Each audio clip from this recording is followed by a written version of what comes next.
All right, welcome to the 208. Our world is more connected than it's ever been. Anything you want to know, it's right there on your fingertips, right, on the internet. But in the real world, the physical space around us, there's still some work that needs to be done for everything to be as connected as we want it to be.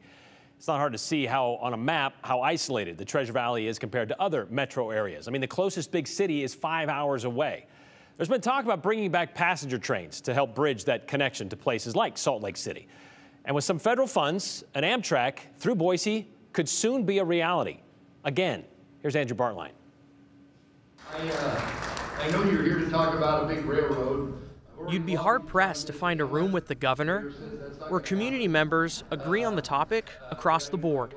I don't think there's been an issue in my 14 years that I've heard more agreement on than this one. The business at hand is to discuss how the Treasure Valley can leverage federal dollars to fund a functional passenger train system. It's a huge deal. I didn't realize it until I was mayor. Caldwell Mayor Jerem Wagner learned quickly, because today he's a panelist tasked with explaining why passenger trains are crucial for his city. It opens up all kinds of doors, and all the businesses downtown that would reap the benefit of people coming in from out of state to just come and visit Caldwell. Like I said, if even it's just for a few days, come and stay at our new hotel, go check out our restaurants, check out the downtown, then you get on the train and you go home.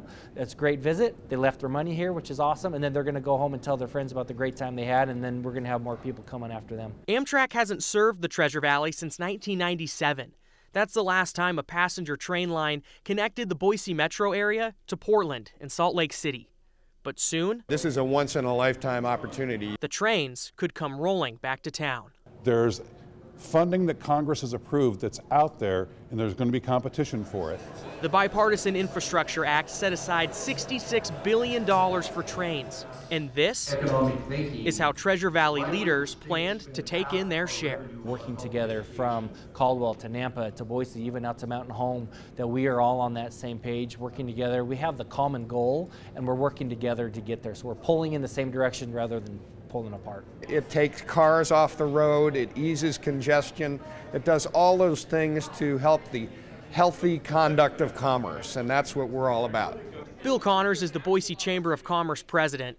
He says Idaho cities along the proposed route have signed on to the idea. Collectively, they're working on an application for the federal government to conduct a study. The idea is to get real numbers that are actionable, so you can take the next step and develop a real plan. This study is funded entirely by the federal government, and depending on its findings, the feds will also pay for 80% of needed rail improvements, along with 90% of the first year's operation costs. For us to be able to leverage that and take advantage of that, bring some of that money in to help, because yeah, we never could afford it. Even if we spent the entire city budget, we wouldn't get close to it. But this is just the first step of what's likely to be years of work. This is going to take a few years, but I believe we've knocked a few years off just because of the talk we've already had as cities, working together.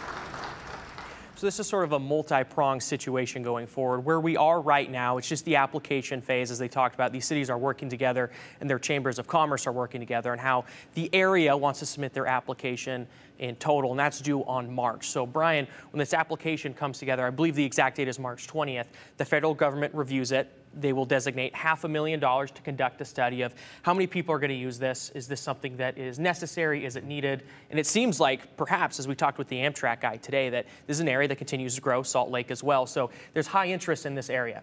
Based on that study, they have a plan of what exactly needs to be implemented, what needs to be changed going forward to make it a reality. So that's kind of how it works. Application, study, what needs to be done, and then you do it. And it looks like they're starting this process right now and the steps are in place. Well, I mean, if you could take a high-speed train to Salt Lake City and not have to worry about driving those 5 hours, that'd be great. I mean, a lot of people I know would love to jump at that chance. Again, it's a matter of how many, though.